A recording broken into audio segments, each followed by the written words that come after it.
News, सच जरूरी है। 5 मौके जब करप्शन पर घिरी मोदी सरकार, न खाऊंगा न खाने दूंगा का नारा था तब।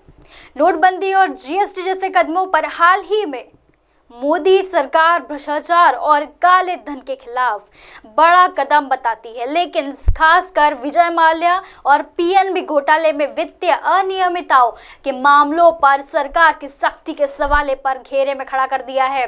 नमस्कार, मैं हूं आपके साथ खुशी। आप देख रहे हैं एमएनएस न्यूज नेटवर्क की खास पेशकश देश की दिशा और दशा। आज का मुद्दा फिर मोदी के ऊपर है। इस घोटाले के ऊपर क्या क्या पीछे बहुत से लोग घिरे थे, कौन थे वो लोग, आज हम इसका पूरा विस्तार से प्रकरण आपके सामने रखने वाले हैं। यूपी के आखिरी दिनों में लगातार भ्रष्टाचार के खुलासों के माहौल में 2014 के आम चुनाव हुए थे। अब अपने चुनावी अभियान में पीएम मोदी ने देश में वादा किया था कि न खाऊंगा न खाने दूंगा। इस वादे पर देश ने भरोसा किया और 30 साल बाद में पहली बार, याद कीजिएगा, पहली बार देश में पूर्ण बहुमत से कोई सरकार आई थी। भले ही पिछले 4 सालों में पीएम मोदी पर करप्शन का कोई सीधा आरोप नहीं लगा हो, लेकिन कई मंत्री और बीजेपी नेताओं या उनके संबंधियों पर आरोप लगाते हुए सामने आते रहे, जिसने पार्टियों को असहज कर दिया। नोटबंदी और जीएसटी जैसे कदमों की अगर बात करूं तो हाल ही में हालांकि मोदी सरकार भ्रष्टाचार के काले धन के खिलाफ बड़ा ही कदम बताती है, लेकिन खास करके विजय माल्या और पीएनबी घोटाले ने वित्तीय अनियमितताओं के मामलों पर सरकार के सख्त सवालों पर घेरे में खड़ा कर दिया है।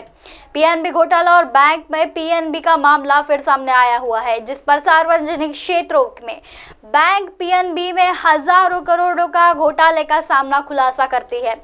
मोदी सरकार के चौथे साल में इस घोटाले का सामना हुआ था। इस खुलासे में हीरा कारोबारी नीरव मोदी और मेहुल चौकसी द्वारा फ्रॉड कर बैंकों को चूना लगाने में और विदेश भाग जाने के बाद हुआ था। इसके बाद तमाम बैंकों से कारोबारियों के लोन लेकर फरार हो जाने और बैंक अधिकारियों की मिलीभगत के मामले में ये सब कुछ खुलासा हुआ था। तब सामने आया था कि देश में बैंकों का 8 से लेकर 9 लाख तक के ये जो करोड़ का रुपए का घोटाला हुआ था, ये पीएनबी में गंभीर मामला बताया जा रहा था। जबकि पीएनबी मतबल यानी बैंकों का लोन का वो पैसा जिसे डुबा हुआ माना जा लिया था, ऐसे चीजों को, ऐसे बैंकों का लोन वो पैसा जिसे डूबा हुआ लोगों ने मान लिया था।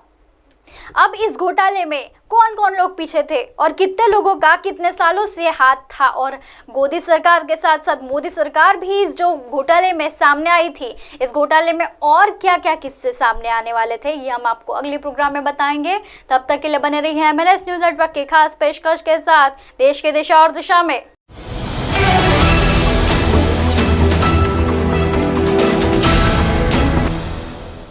है एमएनएस न्यूज नेटवर्क और आप देख रहे हैं